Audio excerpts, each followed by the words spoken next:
Assalamualaikum warahmatullahi taala wabarakatuh.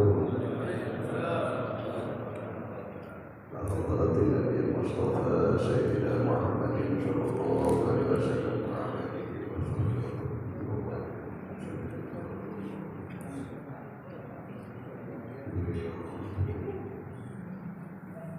Al-Fatihah.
Yang saya hormati, saya banggakan dan semoga dibanggakan oleh Allah Ta'ala, para ketua, para pengurus, para imam serta para jemaah Masjid Nur Hidayatullah Korpri Sungai Ria dalam Kuburaya Kalimantan Barat, yang semoga kita semua serta para pendengar dimanapun Anda berada senantiasa mendapat rahmat dan ampunan dari Allah, dan mudah-mudahan selalu mendapat bimbingan dari Allah Subhanahu wa taala.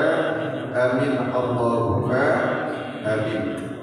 Alhamdulillah, pertama kita bersyukur kepada Allah karena sampai saat ini kita masih diberikan nikmat iman dan Islam, nikmat sehat dan sempat, sehingganya dengan nikmat-nikmat tersebut kita bisa berkumpul berjamaah di Masjid Nur Hidayatullah ini dalam rangka melaksanakan salah satu kewajiban dari Allah yang bernama salat subuh berjamaah. Setelah itu kita duduk bersama dalam rangka mengkaji dan mengaji ilmu. Mudah-mudahan setiap langkah kaki kita dari rumah kita masing-masing, walaupun saya tahu ada yang ngantuk, ada yang pengen istirahat, tapi mencoba melawan hawa nafsu tersebut dengan duduk berjemaah iktikaf di masjid sampai insya Allah terbitnya matahari dalam rangka mencari dan mengkaji ilmu. Maka kata Nabi, man intaqala liyata'allama ilman ghufira lahu qabla an yafqaha. Barang siapa pergi berpindah dari satu tempat ke tempat yang lain, dari rumahnya ke masjid, dari rumahnya ke madrasah, dari rumahnya ke pesantren, dari rumahnya ke majelis ta'lim, guna untuk menimba ilmu Allah, maka dosanya diampuni oleh Allah sebelum dia melangkahkan kakinya. Mudah-mudahan dosa kita diampuni oleh Allah Ta'ala. Amin Allahumma amin. Dulu kita membahas salawat dan salam, kita aturkan kepada baginda Rasul Muhammad sallallahu alaihi wasallam. Yang tadi kita bersalawat 100 sallallahu alaihi Muhammad. Sallallahu alaihi Muhammad itu namanya salawat Jibril. Dalam hadis, barang siapa baca 70 kali saja salawat Jibril sallallahu alaihi Muhammad, maka kata malaikat Jibril, lam tasbut lak hajatun. Hamba yang baca salawat Jibril 70 kali, maka satu hajat pun tidak akan dikabulkan oleh Allah. Insya Allah dikabulkan oleh Allah. Jadi kalau kita punya hajat, sebelum berdoa kepada Allah, sebisa mungkin baca sallallahu alaihi Muhammad 70, 100, sama sampai 300, sampai 500, sampai 700, sampai 1000. Kalau salawat diamalkan setiap hari 1000 kali, maka masuk dalam sabdanya Nabi, man shalla alayya alfan lam tamassahun nar. Barang siapa membaca salawat kepadaku istiqomah 1000 kali, maka tidak akan tersentuh oleh api neraka, insyaallah. Allahumma shalli ala sayyidina Muhammad. Dulu ada yang bertanya, saya ingat setelah pulang saya lihat kitab tentang sholat di pesawat. Kalau tidak keliru Pak Haji siapa gitu. Mudah-mudahan masih panjang umur oleh Allah. Pesawat 9 jam, sementara waktu hampir habis. Mau jamak duhur dan asar tak cukup. Bagaimana? Di sini saya bawa kitab. Nama kitabnya habis, kulitnya habis. At-Taqriratus Shadidah fil Masailil Mufidah. Ketetapan-ketetapan yang benar dalam menjelaskan masalah-masalah yang berfaedah. Karyanya Al-Habib Zaid bin Ibrahim Al-Habib Hasan bin Ahmad bin Muhammad bin Salim Al-Kaf. Beliau masih hidup. Mudah-mudahan Allah panjangkan umurnya. Wa idza kana yusalli fi safinatin, apabila ada orang salat dalam perahu, kalau sekarang kapal laut, au qitarin atau kereta api, ila anqal wa nahwi dzalik, atau umpamanya, fayajibu alaihi ayyutimma ruku'ahu wa sujudahu insabula, maka dia wajib menyempurnakan rukuk dan sujudnya jika itu mudah. Tak sulit. Kalau di pesawat kan sulit. Wa yajibu an istiqbalul qiblah fi jami'is shalah insabula alaihi kadzalik, dan dia wajib menghadap kiblat di seluruh gerakan salatnya jika itu mudah baginya. Wa illa fala yajib, jika tak mudah maka tak wajib. Wa mislu dzalik, ini jawabannya. Dan umpamanya itu as-salatu fil ta'irah, ialah salat di pesawat. Ta'iratun itu pesawat, bahasa Arabnya pesawat. Ta'iratun pesawat, tilka ta'irah itu pesawat. Kalau burung, ta'irun burung. Fatajuzu ma'asyiha salatun nafli, maka boleh dan asah salat sunnah di pesawat.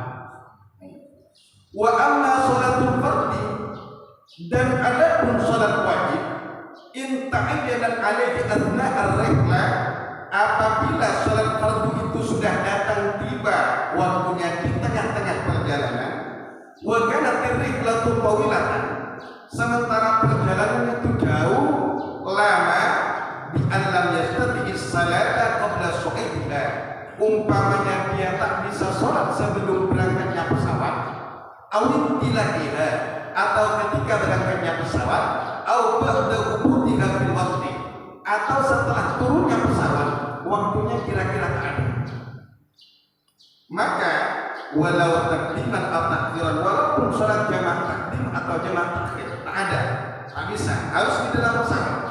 Fafi hadhil hala, maka dalam keadaan seperti ini, yajibu alaihi ayyusalliya li hurmatil waqti maka dia wajib sholat karena hurmatul waktu.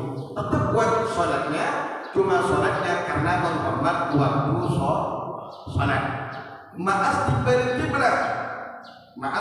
kiblat, tetapi harus menghadap kiblat kalau perlu. Kira-kira naik pesawat ngadap kiblat terus apa tidak? Tidak. Berarti kalau demikian sholatnya kan tetap wajib sholat nih, tetap wajib. Kalau baik itu jamak takdim, asal disimpan di tubuh, atau isya simpan maghrib, atau jamak takhir. Jamak takhir ini diakhirkan, dikumpulkan dan disimpan di akhir. Duhur simpan ke asar, maghrib simpan ke isya. Ada dua pendapat. Insada bi'tamir ruku wa sujud. Jikalau orang yang sholat di pesawat tersebut bisa menyempurnakan ruku dan sujudnya, fa fi wujubil qadai alaihi khilafun, maka dalam wajibnya mengganti sholatnya, mengqadha sholatnya itu ada khilaf ulama. Ada yang mengatakan wajib, ada yang mengatakan tak wajib qadha. Tetapi wal muhtamad, hukum yang muktamad, yang kokoh, hukum yang kuat, anna alaihi qadha, bahwa dia setelah nanti pesawatnya sampai, misalnya nih kalau 9 jam dari berangkat jam 12 misalnya, sekira-kira kalau ke Mekah sampai jam berapa? Jam 8 malam. Berarti kalau sholat maghrib dan isyaknya berarti anggap jamak takhir, bisa. Berarti duhur yang asar yang habis. Berarti tetap sholat duhur dan asar di pesawatnya, tapi setelah sampai pesawatnya nanti mendarat di kota atau di negara yang kita tuju, maka kita dengan apa? Dengan perkataan ulama ini, dengan keterangan fikih ini, maka dia wajib mengqadha sholatnya. Qadha berarti di pesawat tersebut sholatnya li hurmatil waqti, karena menghormat waktu, dan ketika turunnya berarti dia ganti sholatnya. Berarti usolli fardhu dhuhri arba'ati boleh, karena di pusat perjalanan rakaat ini boleh 2 rakaat. Qasar qadhaan qadha ganti. Lillahi ta'ala Allah, niat saya mengqasar salatku 2 rakaat, salat duhurku 2 rakaat qadhaan karena Allah Ta'ala. Berarti qadha dan asar. Wa in shalla biduni itmamir ruku wa sujud, kalau dia sholat tanpa menyempurnakan ruku dan sujudnya, kata mungkin di pesawat itu sempurna ruku dan sujud, karena pasti sujudnya Allahu Akbar, sami Allahu liman hamidah, Allahu Akbar, lebih rendah. Seperti di mobil juga Pak, kalau sambil sholat di mobil sholat sunnah boleh, cuma kalau sholat wajib seperti ini hukumnya. Di mobil sambil bepergian sambil sholat maghrib, takut lambat, sambil biasanya ahli sholat sunnah setelah maghrib. Sholat sunnahnya di dalam mobil, buat dia maghribnya boleh, atau langsung ditambah sholat sunnah subuhul iman, sholat sunnah awalin 6 rakaat boleh, dan sholat sunnah mutlak di dalam mobil boleh. Kalau bukan supir, kalau supir jangan sholat tabrakan nanti. Kalau makmum, kalau penumpang, Allahu Akbar, Allahu Akbar, dan dia kiblatnya sesuai dengan tujuan arah kendaraan. Berarti kalau di dalam pesawat, ini kita bahas tentang pesawat saja. Kalau di dalam pesawat pasti dia tidak akan menyempurnakan ruku dan sujudnya, karena tak mungkin bisa sujud. Maka kalau itu istiqbal kiblat, atau dia pasti tidak akan menghadap kiblat, karena pesawat tergantung tujuannya. Ma'al imami fayajibu 'alil qadha ila khilaf. Karena ruku dan sujudnya pasti tak sempurna, dan dia pasti di antara celah-celah salatnya pasti tak menghadap kiblat, maka fayajibu 'alil qadha ila khilaf, maka dia wajib mengganti salatnya tanpa adanya khilafnya para ulama. Kira-kira seperti itu jawabannya yang dulu, kira-kira sebulan lebih. Kalau di pesawat tetap wajib sholat, tapi nanti diganti atau diqadha. Allahu a'lam bishawab. Sekarang bahas bab masuk bab yang lain. Faslun, fasal. Jangankan demikian, sholat syiddatul khauf, sholat perang, kan ada namanya sholat syiddatul khauf, namanya sholat perang, sholat karena khawatir takut diserbu musuh. Ada sholatnya, insyaallah sampai nanti kita pada babnya insyaallah. Faslun, qala al-mu'allif al-allamah Ibnu Qasim al-Ghazali rahimahullah ta'ala wa nafa'ana Allah bi 'ulumi wa anwari wa asrari fid dharain amin. Faslun, fasal.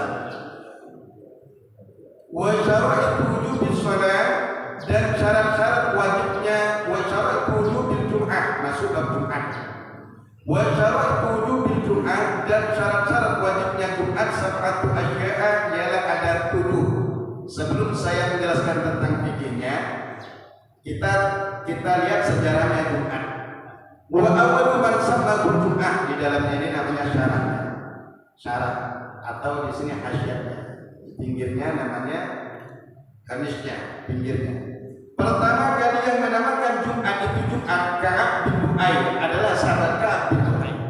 Wa awwalu man jama'an nas di Makkah, dan pertamanya orang yang mengumpulkan manusia di kota Makkah, wa khatabahum, dan berkhutbah kepada mereka, wa basyarahum bima rasul Nabi sallallahu alaihi wasallam, dan pertamanya kali yang memberi kabar gembira tentang diutusnya Nabi Muhammad sallallahu alaihi wasallam, wa amarahum bittibaihi, dan merintahkan mereka untuk mengikuti Nabi Muhammad sallallahu alaihi wasallam.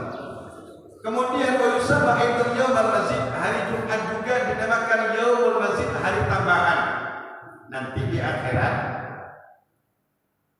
manusia kalau masuk surga maka akan diizinkan untuk memandang Allah Subhanahu wa taala, yaitu di hari Jumat. Mudah-mudahan kita masuk surga oleh Allah. Tapi yakin bahwa selama kita Islam dan iman, mati dalam keislaman dan keimanannya, pasti masuk surga. Dosa, kalau itu dosa berhubungan dengan Allah, maka insya Allah mudah-mudahan diampuni oleh Allah. Kalau berhubungan dengan manusia, minta maaf, minta ampun. Misalnya pernah memfitnah orang, ngadu domba orang, banyak merupi orang, membicarakan keburukan orang, berarti ini hakul adami, hak kepada manusia. Maka kalau manusianya mati hidup, minta maaf. Kalau sudah wafat, kata ulama, bacakan Fatihah, kirimkan doa, mudah-mudahan diampuni doa. Ya Allah, dulu saya pernah begini, mudah-mudahan diampuni oleh Allah. Mudah-mudahan dengan diampuni oleh Allah tersebut, mudah-mudahan Allah juga mengampuni kita. Wa huwa afdhalul ayyamil usbu', hari Jumat adalah paling utamanya hari dalam seminggu. Ya'tiqullahu fi sittati al-fa'atikin, dari Jumat Allah membebaskan 600.000 orang yang dibebaskan dari api neraka. Sejak ada orang masuk neraka, maka dari Jumat, karena barokah hari Jumat, setiap hari Jumat Allah membebaskan 600.000 orang yang wajib masuk neraka. Mereka dibebaskan oleh Allah Ta'ala dari api neraka. Mudah-mudahan kita masuk di dalamnya. Amin. Mamata fihi, barang siapa mati di hari Jumat, ini keutamaan Jumat, kutiba lahu ajru syahidin, maka dia dicatat oleh Allah Ta'ala pahalanya orang mati syahid. Malam dan hari Jumat mati, berarti dicatat oleh Allah pahalanya orang mati syahid. Tapi catatannya harus mati bawa iman dan Islam.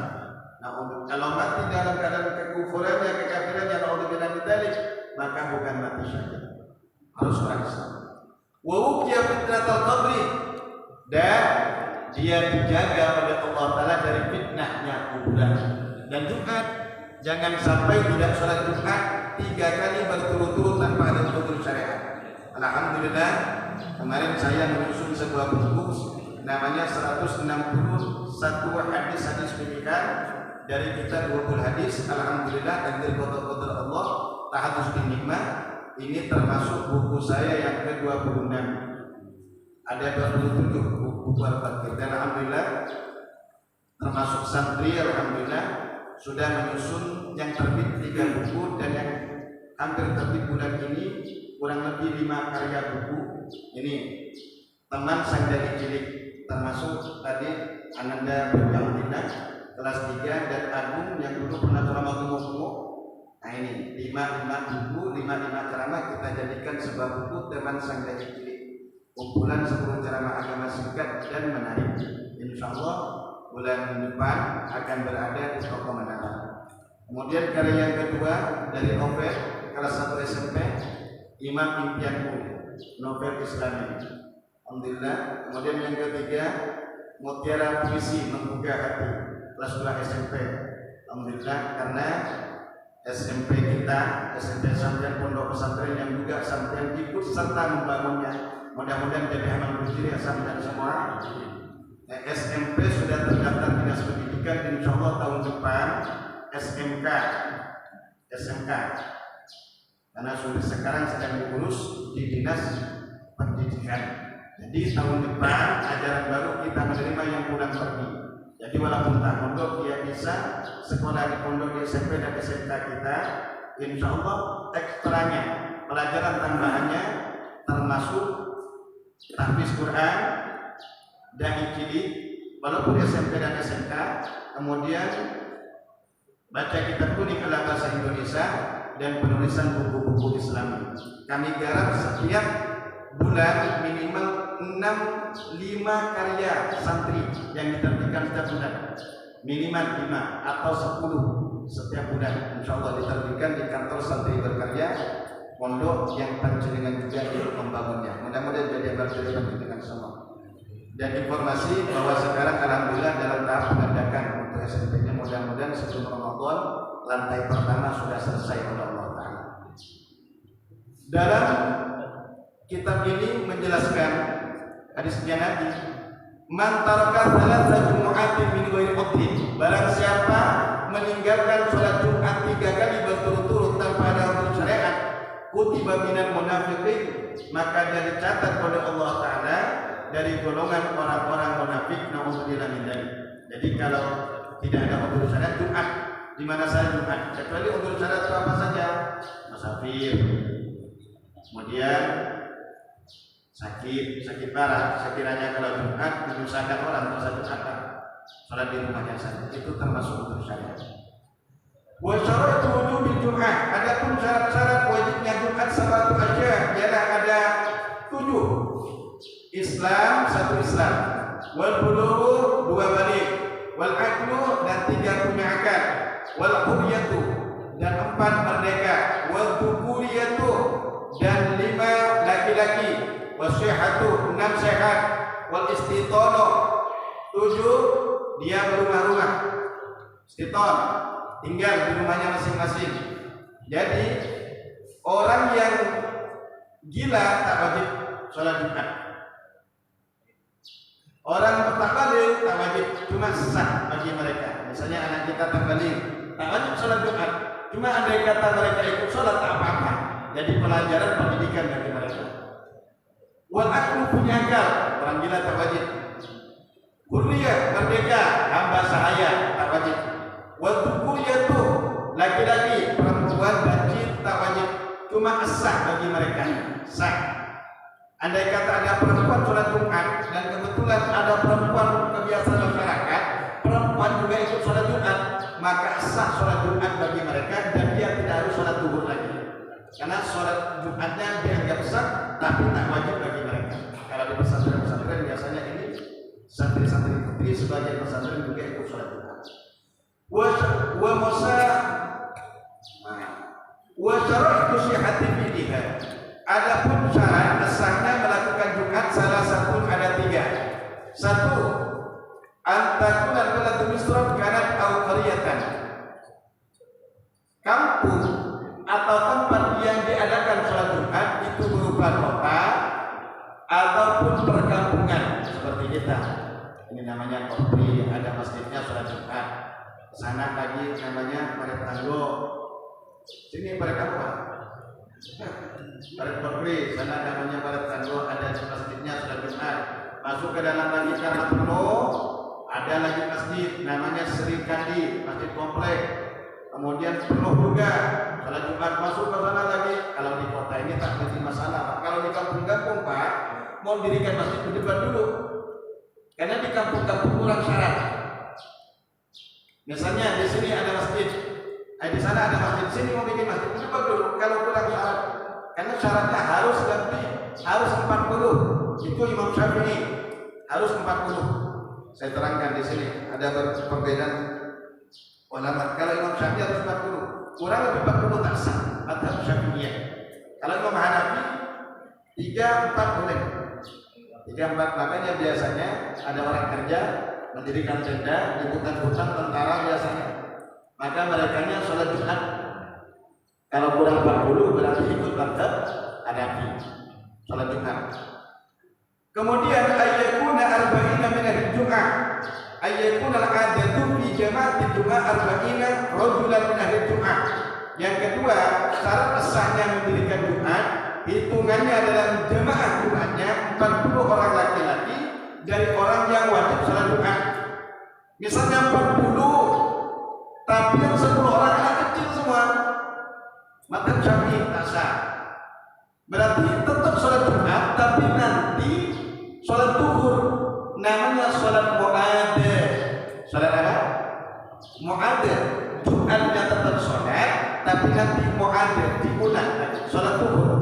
Ini khawatir salat Jumatnya masuk pendapat madhab yang lain tak sah, maka ngambil salat mu'adzah, salat zuhur, dan Jumatnya tetap jalan salat zuhur. Makanya kampung-kampung masih ada di Karangkates ujung, pada di musim ujung ada masjid jemaahnya kurang 40. Ada tapi kerja semuanya tetap salat Jumat, tapi setelahnya salat mu'adzah, salat zuhur kembali.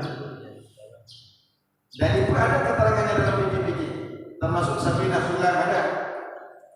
Kemudian wazanis ayyakun al-waqtu baqiyan, termasuk syarat-syaratnya salat Jumat, waktu zuhur itu tetap ada. Jadi salat Jumat tak harus jam 12. Andai kata per satu kampung kumpulnya masyarakat itu jam 1, udah setuju masyarakat misalnya salat Jumatnya kita jam 1, boleh jam 1. Yang penting jangan setengah 3. Kalau setengah 3 nanti keluar gitu nanti. Pas alhamdulillah nanti asal. Berarti tak tetap. Yang penting dalam waktu zuhur jam 1 boleh, jam 2 boleh, tergantung persetujuan masyarakat yang ada. Fa in kharajal waktu, nah ini. Kalau waktunya habis, au adimati syurut, atau syaratnya salah satunya itu tidak ada, sunniyat zuhur, maka sholat tersebut disolati dengan sholat zuhur. Kemudian ini yang penting, wa faraiduha salasatun, dan kewajiban fardu-fardunya Jumat itu ada 3. Ahaduha wa tsaniha, pertama dan kedua khutbatani, ada 2 khutbah. Jumat harus ada 2 khutbah. Yaqumu ayat khatib, khatibnya itu harus berdiri fihima, di dalam 2 khutbah, 1 dan kedua, wa yajlisu bainahuma, dan harus duduk di antara keduanya. Jadi kalau ada khatib, hanya khatib berdiri tak duduk-duduk, maka secara ini tak sah khutbahnya. Karena duduk termasuk bukan sunnah khutbah, tapi termasuk rukun. Ya. Kemudian, nah ini yang biasa khutbah, ini rukun-rukunnya. Jangan sampai keliru. Kalau khutbahnya tak sah, maka berimbas kepada sholat Jumatnya.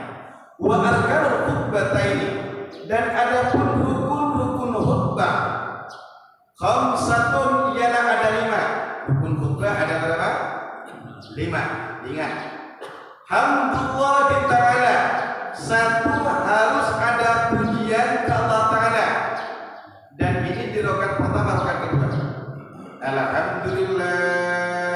Sama. Kalau yang dibahas sholat, misalnya yang mau dibahas sholat, maka cocokkan alhamdulillah alladzi farada alaina sholat li'annaka miftahul jannah. Kalau pandai bahasa Arab bisa bikin sendiri, Pak. Bisa bikin sendiri seperti alhamdulillahnya. Asyhadu an la ilaha illallah wahdahu la syarika lah wa asyhadu anna Muhammadan abduhu wa rasuluhu la nabiyya ba'dah. Bukan la nabiyyan, jangan dibaca la nabiyyan, salah menurut nahwu. La nabiyya ba'dah, baru selawatnya Allahumma salli ala sayyidina Muhammad ibn Abdillah wa ala alihi wa sahbihi wa mawala. Amma ba'du fa ya ikhwani fillah, usikum wa nafsi bitaqwallah, faqad faza man khafahu wattaqa. Qala Allah ta'ala fil Qur'anil Karim. Apa ayat tentang salat saja? Inna salata, bismillahirrahmanirrahim, inna salata kanat 'alal mu'minina kitaban mawquta. Dah, sudah lengkap itu semua. Satu, muji Allah, khutbah pertama, khutbah kedua. Yang kedua, wassalatu summa salatu ala Rasulullah sallallahu alaihi wasallam. Bersolawat kepada Rasulullah sallallahu alaihi wasallam. Khutbah pertama dan khutbah kedua. Solawatnya jangan pakai dhamir. Jangan Allahumma shalli wa sallim alaihi wa ala alihi. Tak sah. Harus sebut nama Nabi Muhammad. Allahumma shalli ala sayyidina Muhammad. Ini Allahumma shalli ala sayyidina Ahmad. Sama. Allahumma shalli ala sayyidina al-Bashir an-Nadhir. Sama. Termasuk nama Nabi Muhammad. Jangan Allahumma shalli alaihi wa ala alihi wa sahbihi. Tak sah. Karena dhamir tidak disebut. Salawat. Kemudian sunnah wasiat bittaqwa, harus ada wasiat takwa. Usikum wa nafsi bittaqwallah. Aku berwasiat kepadaku dan kepada diriku dengan bertakwa kepada Allah. Khutbah pertama dan khutbah kedua. Jadi syarat yang mutlak, khutbah pertama, khutbah kedua, muji ke Allah, alhamdulillah, salawat kepada Rasulullah. Kemudian wasiat takwa, harus ada khutbah pertama dan khutbah kedua. Kemudian wa qira'atu ayatin fi ihdahuma, membaca satu ayat di salah satu keduanya. Tapi kata ulama, yang bagus itu ayatnya dibaca di khutbah pertama. Misalnya bab salat tadi itu, inna salata kanat 'alal mu'minina kitaban mawquta, aqimis salata lidzikri, inna salata tanha 'anil fahsya'i wal munkar. Salat yang penting ada ayat Qur'annya. Kemudian wa du'ai lil mu'minin wal mu'minat fil khutbatin tsaniyah, berdoa untuk orang mukmin laki-laki dan perempuan, bagusnya di khutbah kedua. Yang biasa berdoa biasa. Nanti saya langsung praktek di sini. Di khutbah itu kan ya. Yang saya praktek. Misalnya naik sampai Allahumma sholli, biasa tangga 3, masih ini kurang 1, sama di sana tidak ada tangga lebih parah. Itu, 2, 3. Ini sunnahnya dibaca khutbah. Maaf yang tadi bisa megang ini ya, megang mimbar ini, megang apa namanya? Nah, tongkatnya ini pakai tangan kaki. Kalau sampai besar saya sih kan tak besar orangnya Pak, cuma tak ada pada gitu. Megang ke sini ini sebenarnya nih. Megang ke sini. Sunnahnya megang sini, yang kanan, yang kiri megang. Atau kalau saya kan naik biasa kalau di sini Pak. Makanya kalau saya khutbah sini kasih begini. Karena saya tak kelihatan, kalau di sini tuh lihat terus. Jadi saya kalau tak ada saya jadi. Sunnahnya ini megang, jangan pakai yang kiri.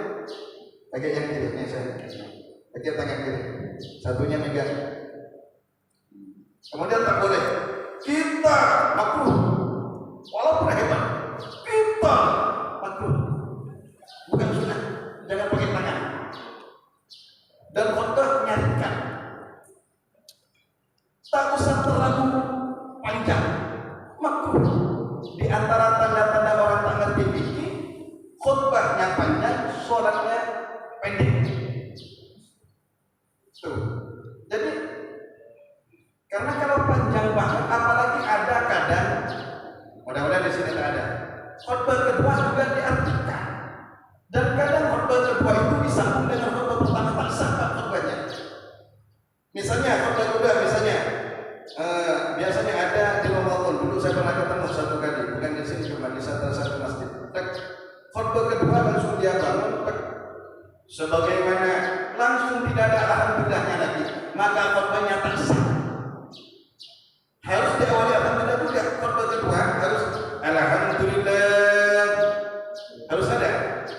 Kalau saya biasanya saya punya buku namanya Cahaya Mimbar, itu ada khutbah itu pendek, bisa diamalkan. Dan itu memang pendek-pendek. Sekarang saya lagi nyusun lagi yang di YouTube saya itu, saya sudah ambil ke samping, saya sudah catat. Ada Cahaya Mimbar namanya pendek-pendek khutbah. Dan itu ada khutbah pertama, khutbah kedua, juga ada khutbah hari raya Idul Adha gitu. Maka khutbah itu anggap ini latihan khutbah. Khutbah kedua harus ada alhamdulillahilladzi misalnya. Alhamdulillahi kama amar, asyhadu an la ilaha illallah wa la syarika lah. Irhaman liman jahada bihi wa kafar, asyhadu anna sayyidina Muhammadan abduhu wa rasuluh. An-Nabi Muhammad, Allahumma shalli ala sayyidina Muhammadin muqtar wa ala alihi wa sahbihi akhyar. Amma ba'du, ya ikhwani fillah, usikum nafsi, harus ada semuanya itu. Dukun-dukun tadi. Jangan langsung khutbah kedua, langsung khutbah pertama disambung dengan khutbah kedua. Tak paham berarti tak megang hukum fikih. Kalau sudah batal khutbahnya, berimbas kepada sholat Jumatnya batal semua. Berarti bagaimana kenyataannya? Kasih tahu kepada kadang-kata paham dan kadang tak apa. Dan ini Pak, megang ini sunnah. Kalau ada orang tak megang itu tak batal karena tak termasuk rukun khutbah. Termasuk rukun khutbah tadi itu 5 itu. Pertama baca alhamdulillah. Khutbah pertama, khutbah yang kedua baca shalawat kepada Rasulullah. Khutbah pertama dan khutbah kedua.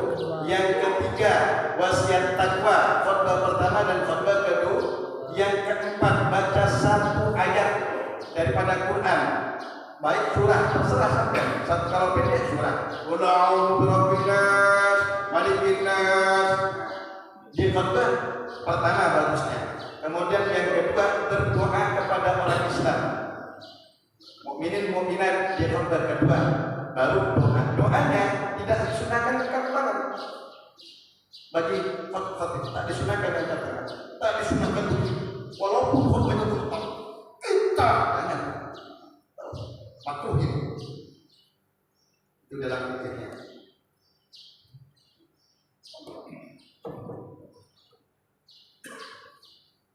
Mungkin di khutbah ini ada diskusi atau ada pertanyaan, silakan.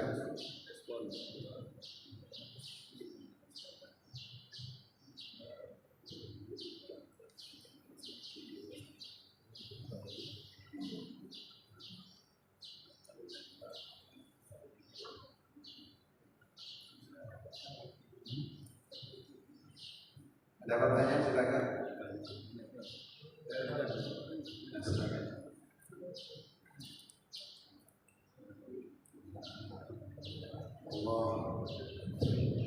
Assalamualaikum warahmatullahi wabarakatuh. Dari penjelasan dari Ustaz tadi tentang khutbah, ada